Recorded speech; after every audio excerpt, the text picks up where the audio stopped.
Hey guys, it's Happy Conscious Gal here. How are you all? It's been a few days since I've done a vlog, nearly a week. I'm on phase 3, day 12, and I just wanted to report in because the last 4 or 5 days have been by far the most challenging days I've had since I started HCG. As I've talked about before, those of us with weight issues, really our body is our classroom. And for me, these last few days have been a very intensive classroom on phase 3. So the reason it's been quite stressful is because on Saturday night I had a massive party for my birthday, which was great and I had a wonderful night and that's all good. But I actually suffered a fair amount of anxiety leading up to the birthday. I'm not someone who really suffers from depression or anxiety, so it wasn't like, extreme or anything, but for me, it was, and I was quite preoccupied because I was worried about how I was going to get through the night of the party on phase 3, because the kind of party that it was a gathering at my house. I call it a soul soiree. I've been doing it for the last few years. Everyone comes dressed in costume. It's a really gorgeous, cozy night, and everyone brings a poem to read or a song to sing or an instrument to play, or they just sit and watch. It's very gorgeous. But it's also a normal party as well, people standing around talking, eating, drinking. And I always ask my guests to bring a dish, so it's a potluck dinner. And going from past years, I know that people are going to bring the most amazing dishes, and salads and pastas and rice dishes, and they always try and bring healthy stuff, but most of it is based on carbs.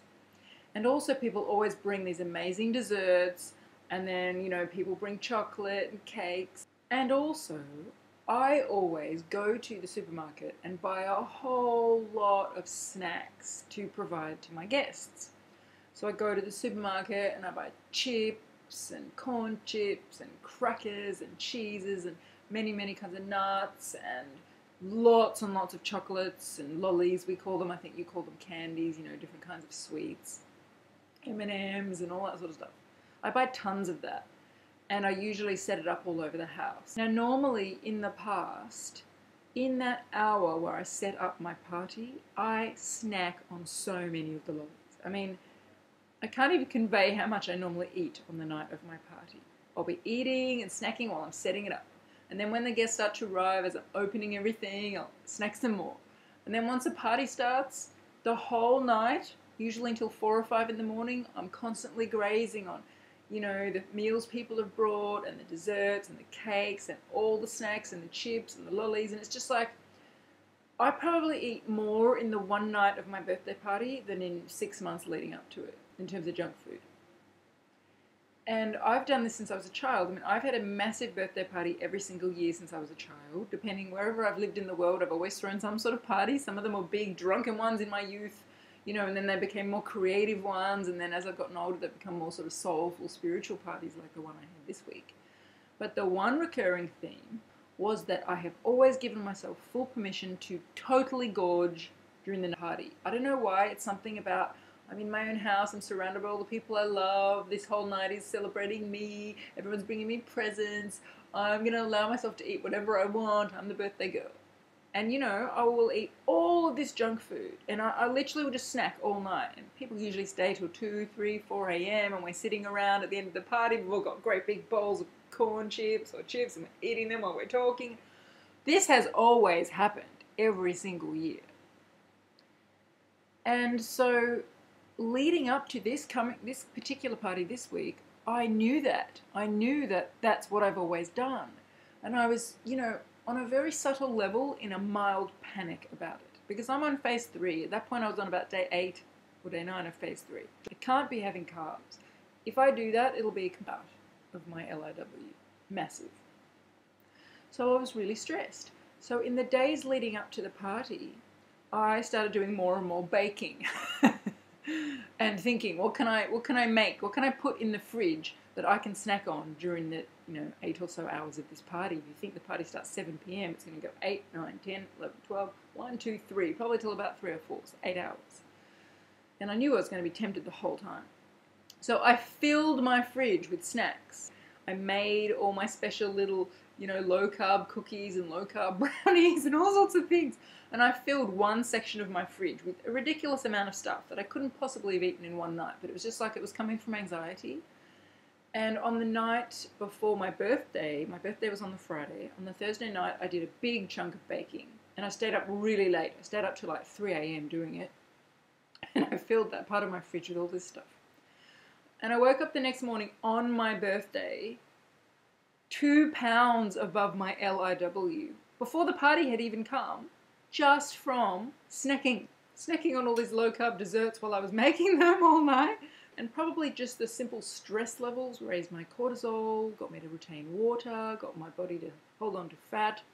So here I was waking up on the morning of my birthday above my LIW quite significantly, and I was in a panic because I knew that the following night I had the party and I was already, way above. I didn't want to do a correction day because, it was my birthday. So I just ate normal P3 foods, and I didn't indulge, but I didn't restrict, and I just ate, normal foods. I thought I'm not going to do any kind of strict thing on my birthday. I'm going to enjoy the day. Woke up on the Saturday, the day of the party, went to the supermarket. I bought all the junk food and the snacks for everyone. I didn't eat any of it. I bought myself a little bit of smoked salmon and some cheeses and some nuts so that I knew I'd have those in the fridge as well as all the stuff I'd baked. I got ready for the party in the afternoon. I decorated the house with my partner's help.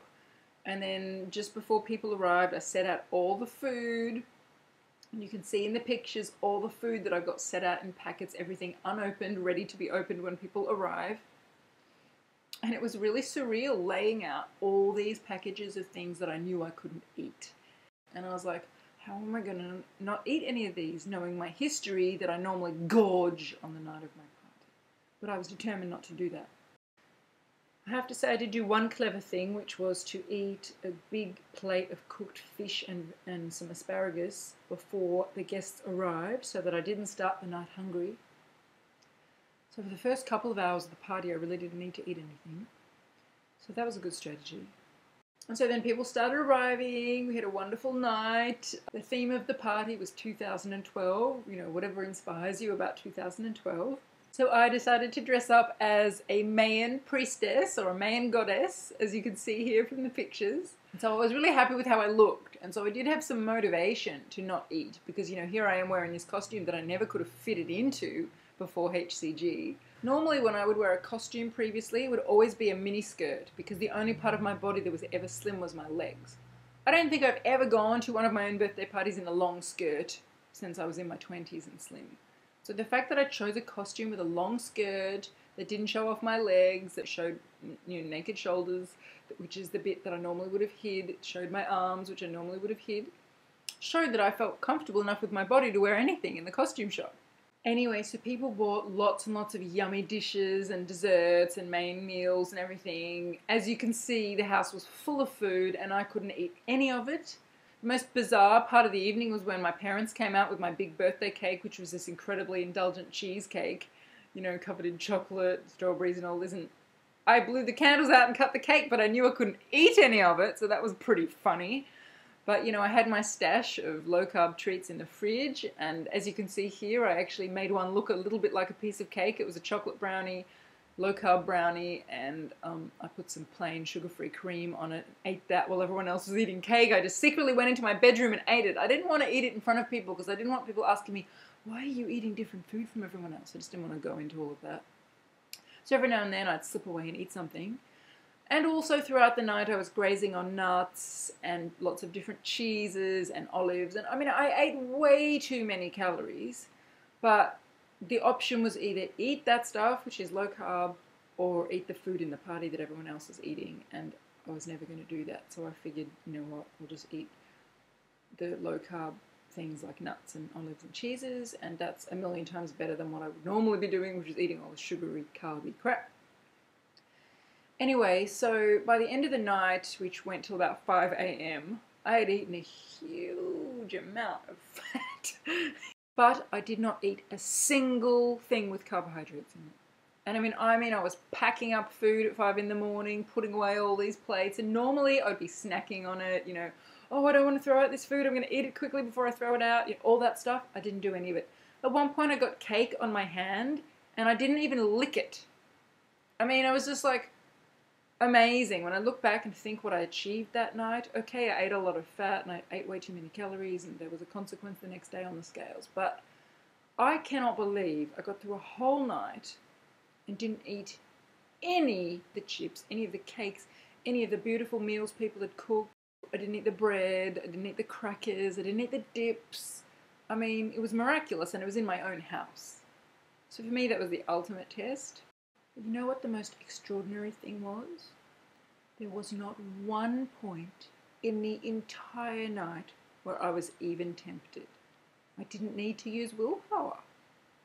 And probably, when I think about it, I probably could have got through the night without even eating all the nuts and cheeses and olives that I ate. I think I just did that because everyone else was eating. I thought, oh, well, they're eating, I should eat something too, or I'll feel left out. I think if I had the party again now, in a month's time, or next week, I would probably get through that party only eating when I was hungry.